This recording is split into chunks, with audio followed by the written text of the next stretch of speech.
నామానికి మహిమ కలుగును గాక. మీ చెరోష్ అందరికీ ప్రభునామం పేరిట వందనాలు. మనము కొన్ని దినాలుగా లూకాసు వార్త మొదటి అధ్యాయం ధ్యానం చేస్తూ ఉన్నాము. అదే అధ్యాయంలో నుంచి లూకాసు వార్త మొదటి అధ్యాయము 26వ వచనం నుంచి ఈరోజు మన ధ్యానాంశము. సో నేను చదువుతున్నాను, మీరందరూ కలిసి నాతో కలిసి మీరు కూడా చదవాల్సిందిగా కోరుకుంటున్నాను. లూకాసు వార్త 1వ అధ్యాయము 26వ వచనం. 6వ నెలలో గాబ్రియేలును దేవదూత గలిలియాలోని నజరేతు ఊరిలో దావీదు వంశస్థుడైన యోసేపును ఒక పురుషునికి ప్రదానం చేయబడిన కన్యక యొద్దకు దేవుని చేత పంపబడెను. ఆమేన్. ఆ కన్యక పేరు మరియా. ఆ దూత లోపలికి వచ్చి ఆమెను చూసి, దయాప్రాప్తురాలా, నీకు శుభము, ప్రభు నీకు తోడయున్నాడని చెప్పాను. ఇది క్రైస్తవులు అనబడిన వారు కొన్ని సంవత్సరాలుగా ప్రతి క్రిస్మస్కి వింటున్న మాటలే. అయినప్పటికీ కొత్తవారు చాలామంది ఉన్నారు, వాక్యం తెలియని వాళ్ళు ఉన్నారు. కాబట్టి మరొకసారి దేవుని ప్రేరణలోనే ఈ వాక్య లేఖన భాగాలు మనం ధ్యానం చేస్తూ ఉన్నాము. సో తెలిసినప్పటికీ మరొకసారి మనం జ్ఞాపకం చేసుకుంటూ ఉన్నాం. నిన్నటి దినాన్ని మనం చూసిన రీతిగా గాబ్రియల్ అనే దేవదూత ఎలిజబెత్ని జకర్యాని దర్శించి ఎలిజబెత్ గర్భాన్ని తెరిచి దేవుడు చేసిన అద్భుత కార్యం తర్వాత 6వ నెలలో, అంటే ఎలిజబెత్ అప్పటికి 6 నెలలు గర్భవతిగా ఉంది. ఆ సమయంలో దేవదూత మరలా నజరేత్ అనే ఊరిలో దావీదు వంశస్థుడైన యోసేపును ఒక పురుషునికి ప్రదానం చేయబడిన కన్యక యొద్దకు దేవుని చేత పంపబడెను. ఆమేన్. ఈ దేవదూత దేవుని యొక్క వర్తమానాన్ని తెలియచేయడానికి దేవుని ద్వారా పంపబడిన దూతగా మనం చూస్తూ ఉన్నాం. ఈ దూత ఎక్కడికి వచ్చిందంట? నజరేతు అనే గలిలియాలో నజరేత్ అనే ఊరిలోనికి వచ్చింది. ఆ ఊరిలో ఒక కన్యక ఉంది, తన పేరు మరియా. సో చాలామంది దైవజనులు చెప్తూ ఉంటారు, మరియా అప్పటికి ఇంచుమించుగా ఒక 16 సంవత్సరాలు, అంటే ఇంకా చాలా చిన్న వయసులో యవ్వన ప్రాయంలో ఉన్న స్త్రీగా మనం చూస్తాం. అక్కడికి అనేక మంది కన్యకలు అంతకుముందు మనము మలాకీ గ్రంథానికి అలాగే నూతన నిబంధనకి మధ్యలో ఒక డార్క్ ఏజ్ అనేది మనం చూస్తాం. అంటే అప్పుడు దేవుడు ఏ రీతిగా కూడా ఎవరితోని మాట్లాడడం లేదు. ఒక చీకటి గడియ అని మనము చెప్పొచ్చు, చీకటి దినాలు అని చెప్పొచ్చు. మలాకీ గ్రంథానికి నూతన నిబంధనకి మధ్యలో ఇంచుమించు 400 సంవత్సరాలు దేవుడు ఎవరిని దర్శించలేదు. దేవుడు ఎవరికి ఒక దర్శనంలో కానీ, ఒక స్వరంలో కానీ, ఒక ప్రత్యక్షత కానీ ఏమీ జరగడం లేదు. ఒక డార్క్ ఏజ్లో ఉన్నారు వాళ్ళందరూ. చాలా భయంకరంగా హింస పొందుతూ ఉన్నారు. రోమన్ ఈ గవర్నమెంట్ వాళ్ళ యొక్క పన్నులు వసూలు చేయడం, చాలా తక్కువగా వీళ్ళని చూడడం, చాలా భయంకరంగా హింసించడం, ఎన్నో రీతులుగా వారు బాధపడుతూ ఉన్నారు. మెస్సియా రాక కొరకు ఎదురు చూస్తూ ఉన్నారు. అలాంటి దినాల్లో దేవుని యొక్క దూత ప్రత్యక్షత ఇది రెండవసారి మనము ఈ లూకాసు వార్తలో మనం చూస్తూ ఉన్నాం. మొదటిగా జకర్యాను దర్శించింది, జకర్యాకు శుభవర్తమానం తెలియచేసిన దూత. తర్వాత రెండవ మారు కన్యక అయిన మరియను దర్శించింది. అప్పటికే మరియకి ప్రదానము చేయబడింది, అంటే ఎంగేజ్మెంట్ అయింది అని మనం చూస్తూ ఉన్నాం.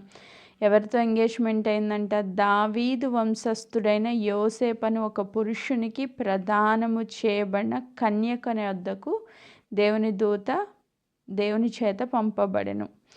సో ఈయన ఏ వంశస్థుడు అంటే దావీదు వంశస్థుడు. ఆల్రెడీ మనకి పాత నిబంధనలో చాలా ప్రవచనాలు ఉన్నాయి.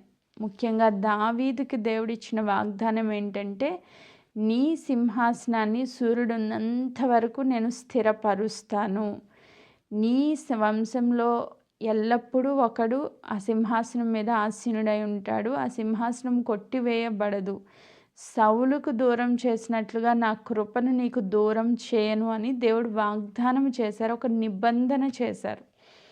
సో ఆ నిబంధనలో దేవుడు స్థిరపరచాలి. దేవుడిచ్చిన ప్రతి మాట నెరవేర్చబడుతుంది. కాబట్టి ఆ నిబంధన స్థిరపరచడానికి యోసేపు అనే ఒక వ్యక్తిని దావీదు వంశంలో నుంచి దేవుడు ఎన్నుకున్నారు. ఆమేన్. దేవుడు ఎన్నుకొని ఆయన చేత ప్రదానం చేయబడిన ఆ పురుషునికి ప్రదానం చేయబడిన కన్యకైన మరియను దేవుడు దర్శించడానికి ఇష్టపడ్డారు. ఆ రోజులో చాలామంది కన్యకలు దేవుని ప్రత్యక్షత కొరకు ఎదురు చూస్తూ ఉన్నారు అని మనం చూస్తాం. అయితే అంతమందిలో ఇక ఈ ప్రపంచంలో పుట్టిన స్త్రీలందరిలో, ప్రపంచంలో జన్మించిన స్త్రీలందరిలో ఒక నూతనమైన, ఒక ఉన్నతమైన స్థితిలోనికి, అంటే ఒక లోక రక్షకునికి తల్లిగా ఉండడానికి మరి దేవుడు ఎన్నుకున్న స్త్రీ మరియ. నిజంగా ఎంత దేవుడి కొరకు ఎంత సమర్పణ కలిగి, ఎలాంటి పరిస్థితి అయినా ఈమె జయించగలదు, దేవుని కోసం నిలవబడగలదు, దేవుని కోసం పరిశుద్ధంగా ఈమె జీవిస్తూ ఉంది, ఎదురు చూస్తూ ఉంది అని మనకి అర్థమవుతూ ఉంది. ఈరోజు లోకంలో ఆ మరియను ఎన్నుకున్న దేవుడు మనల్ని కూడా ఎన్నుకున్నారు. ఆమేన్. ఆ రోజు మరియను దర్శించిన దేవుడు ఈరోజు మనల్ని కూడా దర్శించారు. ఒకవేళ ఆయన దర్శన భాగ్యమే లేకపోతే నా మట్టుకు నేనైతే ఒక విగ్రహారాధన కుటుంబంలో ఎక్కడో ఏ విగ్రహారాధన ఫ్యామిలీలోనూ ఉండి నశించిన నరకానికి వెళ్ళిపోవాల్సిన దాన్ని. సో ఆ దినాన్ని మరియను దర్శించిన వెంటనే ఆ దూత చెప్పిన మాట ఏంటి అంటే, దయాప్రాప్తురాల నీకు శుభము. దయను పొందిన వ్యక్తిగా, దేవుని దయను పొందిన వ్యక్తిగా మరియను ఇక్కడ మనం చూస్తూ ఉన్నాం. సో దేవుని దయ, దేవుని కనికరము, దేవుని ప్రేమ ఆమె పట్ల పొందుకున్న వ్యక్తిగా మనం అక్కడ చూస్తూ ఉన్నాం. దేవుడు అక్కడ కనపరుస్తున్నట్లుగా చూస్తున్నాం. దేవుని దయ అనేది చాలామంది పొందుకున్నారు. మొట్టమొదటిగా మనము ఆదికాండం 6వ అధ్యాయంలో చూస్తే నోవాహు గురించి మాట రాయబడి ఉంది. ఒకసారి చదువుతున్నాను చూడండి. ఆదికాండము 6వ అధ్యాయము 8వ వచనం. అయితే నోవాహు యెహోవా దృష్టి యందు కృప పొందినవాడాయను. ఆమేన్. దేవుని దయ లేకపోతే దేవుని కృప పొందిన వ్యక్తిగా మొట్టమొదటిగా నోవాహును మనం చూస్తూ ఉన్నాం. సో అందరూ చనిపోతున్నారు. ఇంక లోకమంతా పాపం చేసింది. దేవుడు తుడిచేయచ్చు మొత్తం లోకాన్ని. కానీ ఆ లోకంలో అందరినీ తుడిచేయాలని దేవుడు అనుకున్నప్పుడు దేవుని దృష్టిలో నిందారహితుడుగా, దేవుని యొక్క దయకు కృపకు పాత్రుడిగా ఒకే ఒక వ్యక్తి కనిపించాడంట. ఆ వ్యక్తి ద్వారా కుటుంబం కనిపించిందంట దేవునికి. సో టోటల్గా ప్రపంచం అంతా తుడిచివేయాలని దేవుడు ఆలోచించినప్పుడు, ప్రజలందరినీ నాశనం చేయాలని దేవుడు ఆలోచించినప్పుడు, ఒక్క నోవాహును మాత్రము దేవుని కృపకు పాత్రుడిగా ఎంచి ఆ నోవాహుని, తన కుటుంబాన్ని ఆ రక్షణ అనే ఓడలోనికి ప్రవేశపెట్టి ఆ దినాన్ని తను అంతమైపోకుండా దేవుడు కాపాడారు. ఆమేన్. సో ఈరోజు అదే కృప మనకు కూడా అనుగ్రహించబడింది. కాబట్టే ఆ కృప చేత రక్షణ పొంది దేవుని దయకు పాత్రలుగా మనం కూడా మార్చబడ్డాం. ఆమేన్. సో మరియా ఒక్కతే కాదు, నోవాహు ఒక్కళ్ళే కాదు, ఇప్పుడు దావీదు గురించి కూడా చూస్తాం. దేవుని దయను పొందిన వ్యక్తిగా, అలాగే ఇంకా చాలామంది భక్తుల జీవితాల్లో కూడా దేవుని కృపను, దేవుని దయను వారు ఆశ్రయించి వారు పొందిన వ్యక్తులుగా మనం చూస్తూ ఉన్నాం. అయితే అందరిలాగే మనకి కూడా అదే కృప, అదే దయ ఇవ్వబడింది. కాబట్టే ఈరోజు అందరిలాగా నశించి నరకానికి పోయే లిస్టులో లేకుండా రక్షణ పొంది ఈ క్రిస్మస్ ఆనందాన్ని మనము మన హృదయాల్లో అనుభవించగలుగుతున్నామని నేనైతే నిశ్చయంగా నమ్ముతా ఉన్నాను. ఎస్, ఈ జూమ్ మీట్లో కానీ, ఈ ఫోన్ కాల్స్లో, ఈ గ్లోరీ ఆఫ్ ద లార్డ్ మినిస్ట్రీలో ఉన్న ప్రతి ఒక్కరూ దేవుని దయను పొందిన వాళ్ళని నేనైతే నమ్ముతున్నాను. ఆమేన్. Praise God. అంటే అందరికీ దేవుని దయ ఉంది, రక్షణ పొందిన వాళ్ళు చాలామంది ఉన్నారు. కానీ ప్రత్యేకమైన కృప దేవుడు మనకి ఇచ్చారు. ఆమేన్. ప్రత్యేకమైన దయ మనకి ఇచ్చారు. ఎందుకంటే ప్రతి దినము దేవుడిని ఆరాధించగలుగుతున్నాం, దేవుని యొక్క మాట వినగలుగుతున్నాం, దేవుని కృపలో మనము నడవగలుగుతా ఉన్నాం. ఆమేన్. అట్టి ధన్యతనిచ్చిన దేవాది దేవుణ్ణి నేను స్తుతిస్తూ ఉన్నాను. రెండవ మాట దూత చెప్పిన మాట ఏంటి అంటే లూకాసు వార్త 1:28లో దయాప్రాప్తురాల నీకు శుభము. సో దేవుడు మనకి ఒక శుభాన్ని పలుకుతూ ఉన్నారు. యాక్చువల్లీ అక్కడ సిచ్యువేషన్ చూస్తే అది శుభవార్త, ఈ లోకానికి శుభవార్తే, కానీ తన జీవితంలో అది శుభవార్త ఏం కాదు కదా. మరియ జీవితంలో పర్సనల్గా తీసుకుంటే అది శుభవార్త కాదు, కానీ ఈ లోకం అంతటికీ శుభవార్త. మీన్ ఆ ప్రత్యక్షత లోకమంతటికీ శుభాన్ని తీసుకొచ్చేది. పర్సనల్గా తన జీవితంలో కొన్ని ప్రాబ్లమ్స్లోనికి తీసుకుని వెళ్ళినప్పటికీ ఆ దినం నుంచి ఈ దినం వరకు మరియా దయాప్రాప్తురాలుగా స్త్రీలందరిలో కూడా ఆశీర్వదించబడిన వ్యక్తిగా నిలవబడడానికి ఈ శుభవచనమే కారణం. ఆమెన్. ఈరోజు అంటే తల్లిగా తన గర్భంలో ప్రభువుని మోసిన స్త్రీగా, దయాప్రాప్తురాలుగా, ఆశీర్వదించబడిన స్త్రీగా మనం చూస్తున్నాం. అదే ప్రభువుని ఈరోజు మన హృదయాల్లో మోస్తూ ఉన్నాం. మనము కూడా మన జీవితాల్లో కూడా ఈ శుభాన్ని దేవుడు నెరవేర్చారు, పలికారు. ఆమేన్. సో అక్కడ జన్మించిన దేవుడు ఇక్కడ మనలో కూడా జన్మించారు కాబట్టి మనము కూడా ఈ శుభవచనాన్ని మనం తీసుకోగలుగుతాం. సో చాలామంది బిడ్డలు క్రైస్తవులుగా మారినందుకు ఎన్నో రకాల అవమానాలు, నిందలు ఈ లోకపరంగా అనుభవించి ఉండొచ్చు. ఆ దినాన్ని మరియా అనుభవించింది, ఈ దినాన్ని మనం కూడా అనుభవిస్తూ ఉండవచ్చు. కొంతమందికి అర్థం కాదు, ఏంటి దేవుణ్ణి నమ్ముకుంటే ఇన్ని రకాల ప్రాబ్లమ్సా అని. చాలామంది ఒత్తిడికరమైన పరిస్థితులు కూడా నడుస్తున్నారు. నాకు తెలుసు, ఎంతోమందితో నేను మాట్లాడుతాను కాబట్టి భర్తలకి వ్యతిరేకంగా వెళ్తున్నామని, లేకపోతే కుటుంబం యొక్క పద్ధతులు, సాంప్రదాయాలు, హిందూయిజంకి వ్యతిరేకంగా వెళ్ళే వాళ్ళ జీవితాలు చాలా విధాలైన అవమానాలు, నిందలు, బాధలు. కానీ అవన్నీ నువ్వు అనుభవిస్తున్నప్పటికీ నీకు దేవుడు శుభాన్ని పలుకుతూ ఉన్నాడు. ఆమేన్. ఈరోజు నువ్వు దేవుని దయ పొందిన వ్యక్తిగా ఉన్నావు. దేవుని యొక్క శుభ వర్తమానం నీ జీవితంలోనికి దేవుడు తీసుకొచ్చారు. దేవుని యొక్క ప్రత్యక్షతను నువ్వు పొందుకున్నావు. చుట్టూ జరుగుతున్న ఈ అవమానకరమైన పరిస్థితులను బట్టి మనం కృంగిపోకూడదు, కానీ దేవుడిచ్చిన ఈ ప్రత్యక్షతను బట్టి మనం ఆనందించాలి. ఆమేన్. ఇక్కడ ఇంకొక మాట దూత చెప్తుంది ఏంటంటే, ప్రభువు నీకు తోడై ఉన్నాడని చెప్పాను. అంతవరకు మరియకి కూడా తెలుసు ప్రభు తోడై ఉన్నారు. ప్రభు యొక్క బిడ్డగానే దేవుణ్ణి విశ్వసించింది, అంగీకరించింది, దేవుని రాకడ కొరకు ఎదురు చూస్తూ ఉంది. కానీ ప్రత్యేకంగా దూత ద్వారా చెప్తున్న మాట ఏంటంటే, ప్రభువు నీకు తోడై ఉన్నాడు. అంటే ఇక్కడి నుంచి ఏ పరిస్థితులు వచ్చినా, ఎలాంటి సిచ్యువేషన్స్ త్రూ నువ్వు వెళ్ళినా నువ్వు భయపడాల్సిన అవసరం లేదు. ఎందుకు అంటే ప్రభువు నీకు తోడై ఉన్నాడు.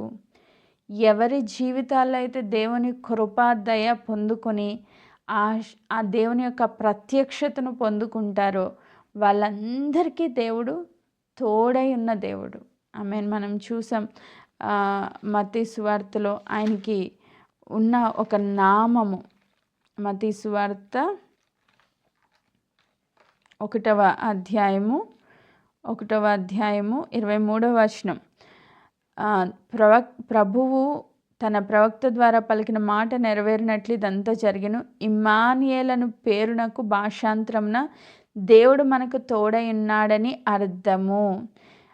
ప్రభుకి పెట్టిన ఇంకొక పేరు ఏంటంటే ఇమ్మానుయేల్. ఇమ్మానుయేల్ అంటే ప్రభువు మనకి తోడై ఉన్నాడు. ఆ రోజు ప్రభుకి ఇమ్మానుయేల్ అని పేరు పెట్టారు. మరియకి ఈ యొక్క ప్రత్యక్షత దొరికింది. ప్రభు నీకు తోడై ఉన్నాడు అని ముందుగానే చెప్తా ఉన్నారు. ఆమేన్. ఈరోజు మనందరికీ మాట తెలుసు, చాలామందికి తెలుసు కదా. అందరూ చదివే మాటే, అందరూ ప్రతి క్రిస్మస్లో వినే మాటే.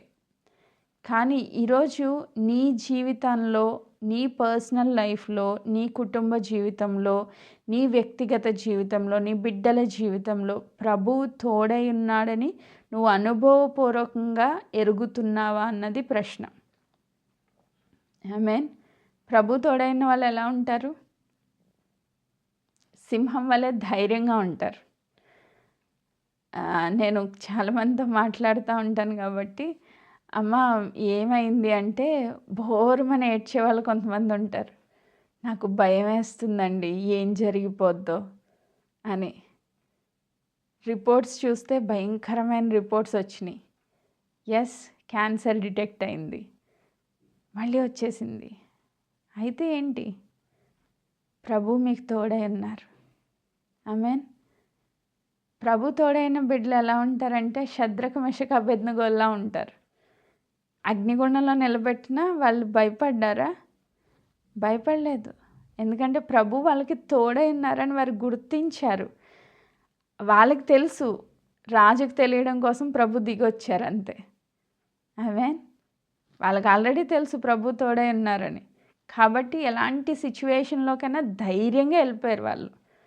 దేవుడు మాకు తోడై ఉన్నాడు, బ్రతికితే క్రీస్తే, చావైతే లాభమే, ఏదైనా ప్రాబ్లం లేదు. సో దేవుడు నాకు తోడై ఉన్నారని ధైర్యంగా వాళ్ళు ఆ సిచ్యువేషన్లోనికి వెళ్ళారు. సిచ్యువేషన్ రాకుండా దేవుడు ఆపలా. ఇక్కడ ఈ మాట కూడా మనం గుర్తుపెట్టుకోవాలి. మరియా ఇలాంటి పరిస్థితుల్లోనికి వెళ్తుంది, భయంకరమైన అవమానం ముందుంది, కష్టం ఉంది, దుఃఖం ఉంది, వేదన ఉంది. కానీ దాని వెనకాల వచ్చే గొప్ప మహిమ చాలా అద్భుతంగా ఉంటుంది. దాని కొరకు ఈ బిడ్డ ఒబే అవుతుంది అని దేవుడికి తెలుసు. కాబట్టి దేవుడు ముందుగా ప్రకటిస్తున్న మాట, ప్రభు నీకు తోడై ఉన్నాడు. ఆమేన్. ఈరోజు ఈ మాట మన జీవితంలో అర్థమైతే, మన జీవితంలో అప్లై చేసుకుంటే, మన పరిస్థితులకు దాన్ని అన్వయించుకుంటే, ఎస్, ఆ దినాన్ని మరియకు తోడైన దేవుడు ఈ దినాన్ని నాకు కూడా తోడై ఉన్నారు. ఆమేన్. ఆ దినాన్ని షద్రకు మెషకు అబేద్నెగోలకు అగ్నిగుండంలో దిగి వచ్చిన దేవుడు, వారికి తోడై ఉన్న దేవుడు నాకు కూడా తోడై ఉన్నారు. సింహాల బోన్లో వేసిన డానియేల్కి రాజు వచ్చి అడుగుతాడు, జీవం గల దేవుని సేవకుడు అయిన డానియేలు, నిన్ను దేవుడు రక్షించాడా అని అడిగినప్పుడు డానియేల్ చెప్పిన మాట, తన దూతను పంపించి సింహాల నోళ్ళు మూసాడు అంటారు. ఆమేన్.